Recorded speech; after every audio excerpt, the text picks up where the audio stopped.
Salut à tous les gars, j'espère que vous allez bien. Aujourd'hui, petite vidéo d'analyse technique comme d'habitude. On ira checker les news après, il y a 2-3 trucs qui sont plutôt sympas. Bon, la vidéo va être relativement courte parce qu'on est toujours dans la même phase de marché. Mis à part cette petite chute de 5% qui a entraîné un peu tout le marché dans le rouge. Mais vous allez voir qu'il n'y a vraiment rien d'inquiétant. On revient juste dans le bas de notre canal, dans le bas du range qu'on a formé là depuis quelques semaines. Allez, c'est parti, on va aller voir tout ça en analyse technique. Donc comme vous pouvez le voir, on est encore dans ce très long range là, ça va bientôt faire 2 mois. C'est énorme pour un range. Bon, après vraiment on est en phase de consolidation. Et si vous voulez, c'est vraiment dans ces moments là qu'on va construire et pouvoir poser une base solide pour le bull run qui va arriver durant 2024-2025. En tout cas, c'est ce qui est prévu. Bon, sinon si on parle plus en termes d'analyse technique, là vous pouvez voir qu'on a perdu quelques pourcentages. On a perdu voilà presque 10%. Bon, c'est pas grand chose honnêtement. Vous voyez qu'on fait toujours le même scénario. On voit du range, on va en bas, on va en haut, on va en bas. Bon voilà, on commence à être habitué. Là il y en a beaucoup d'entre vous qui croient qu'on a formé un M. Alors c'est vrai que c'est un M, mais c'est pas un M qui est vraiment validé. Donc deux figures qui sont très connues en trading. Il y a déjà le M, donc le double top comme ceci, voilà. Et pour que le M soit valide, du coup il faut que le premier top soit plus haut que le deuxième top. Parce que si vous voulez, ça démontre que les acheteurs ont beaucoup plus de force à la première occasion ici qu'à la deuxième occasion ici. Parce que tout simplement à la deuxième occasion, ils n'ont pas réussi à les retester le premier niveau qu'ils avaient réussi à tester. Parce qu'ils n'ont pas eu assez de puissance acheteuse pour aller chercher le premier top qu'il y a eu. Et là vous pouvez voir, bon voilà, ça joue vraiment à quelques dollars près. Mais le deuxième niveau était un peu plus haut que le premier. Bon après vraiment je chipote, mais c'est important de comprendre bien les bases.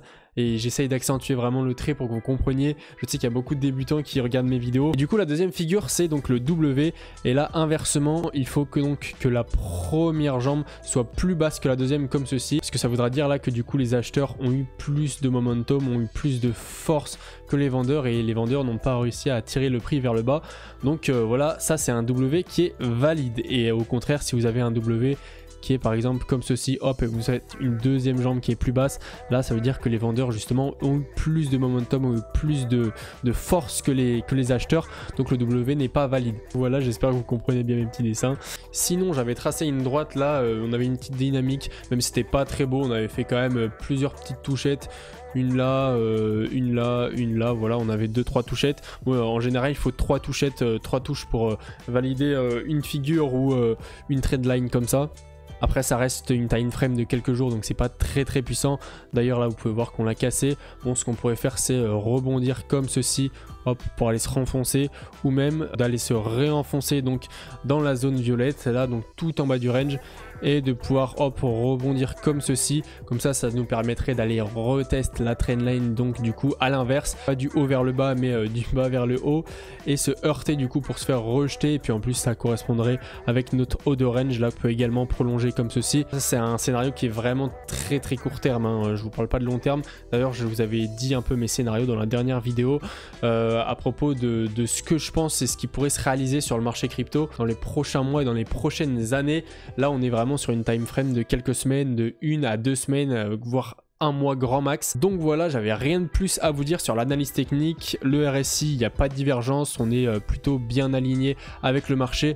Voilà pour l'analyse technique. On va faire un petit tour sur le Crypto Fear & Greed. On est toujours à 60 dans le grid, ça bouge pas. Voilà, on a un marché qui est très stable, qui range entre deux valeurs, entre deux bandes. Donc forcément le Crypto Fear & Greed range entre deux valeurs aussi. On est entre les 60 et les 50 en général là depuis quelques mois. Ça bouge pas trop. Rien à dire d'important sur cet indicateur. On va tout de suite passer aux news du jour. Là il y a quelques petits trucs à dire. Tweet de LeCh'tiGeek.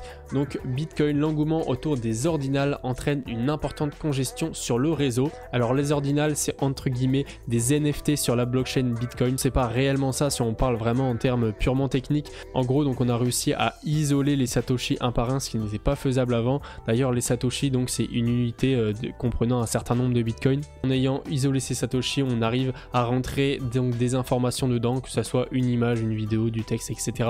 Donc ce qui crée finalement des NFT. Et donc c'est comme ça que sont apparus donc plein d'NFT là dernièrement, ces derniers jours, sur l'écosystème Bitcoin, et ce qui a énormément engorgé le réseau.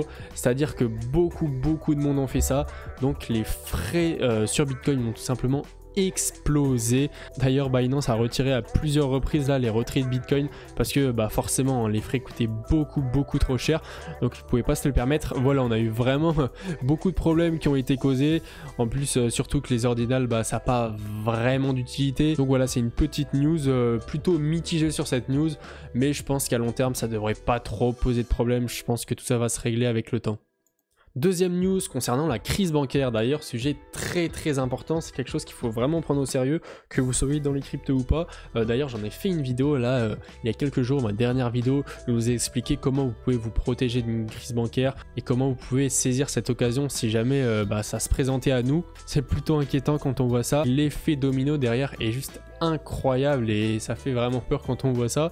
Et là quand on peut voir qu'on a 3 énormes banques qui sont presque de la taille de la Washington Mutual Bank et qu'on n'a pas encore eu de réelles répercussions sur toutes les centaines d'autres banques là, comme en 2008, ça pourrait causer vraiment de gros dommages, même beaucoup plus qu'en 2008, parce qu'en 2008 ça a créé cet empire de faillites. Alors avec 3 grosses faillites, je vous laisse imaginer ce que ça pourrait provoquer. Et la dernière news du jour, donc qui nous vient tout droit du journal du coin, donc le Liechtenstein, je sais vraiment pas comment ça se prononce, désolé, je connais pas ce pays, veut permettre les paiements en Bitcoin pour ses services publics. Le Premier ministre a annoncé ce projet d'option de paiement en Bitcoin était en préparation. Ça fait plaisir de voir ça et de voir qu'il y a des pays qui vraiment mettent des lois qui sont en faveur de Bitcoin et qui vraiment essayent de promouvoir et faire un max de bonnes pubs pour Bitcoin et pour les crypto-monnaies. Et plus on aura de pays qui font ça, plus d'autres pays vont vouloir rentrer dedans pour tout simplement pas rater le train et pas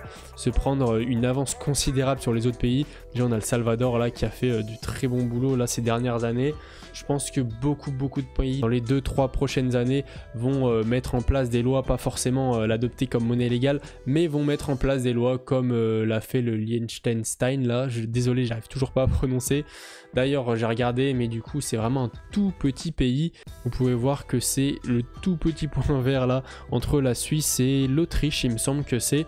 Donc bon voilà, ça va pas avoir un grand impact parce que tout simplement c'est un tout petit pays et ils n'ont pas vraiment énormément de pouvoir face au reste du monde et même à l'Europe en général. Mais ça fait toujours plaisir, ça permet de faire parler et puis de voir l'adoption des cryptos grandir de jour en jour. Donc voilà les gars pour cette vidéo, j'espère que ça vous aura plu, j'espère que vous aurez appris des choses. Dites-moi si vous avez des questions en commentaire. Comme d'habitude, vous avez tous mes liens pour avoir jusqu'à 50 000 € de bonus et moins 15% sur vos prêts en description selon votre dépôt. Vous inquiétez pas pour la correction qu'on fait en ce moment, c'est totalement simple. Pour l'instant, il n'y a rien de mauvaise nouvelle et il n'y a rien de truc très choquant qui pourrait se passer. Là, on est vraiment... forcément, on a fait une grosse hausse, donc c'est normal qu'on se prenne ça dans la tronche. Et puis, ça permettra de rentrer sur des niveaux bien plus intéressants. Là, on est encore un peu trop haut à mon goût. Mais voilà, on s'en approche petit à petit. Quand on sera vers les 25 000, personnellement je pense que je rechargerai un petit peu. Si on y va bien évidemment, c'est pas sûr. Enfin bref, j'arrête de parler. J'espère que la vidéo vous aura plu. Si c'est le cas, n'hésitez pas à mettre un pouce bleu comme d'habitude, ça me ferait extrêmement plaisir. Pour les nouveaux, n'hésitez pas à vous abonner, c'est pareil, ça me ferait grave plaisir. Merci beaucoup, on est presque 300 maintenant sur la chaîne, c'est juste énorme. Sinon, moi je vous dis c'était CBX, à demain pour une prochaine vidéo. Allez, ciao.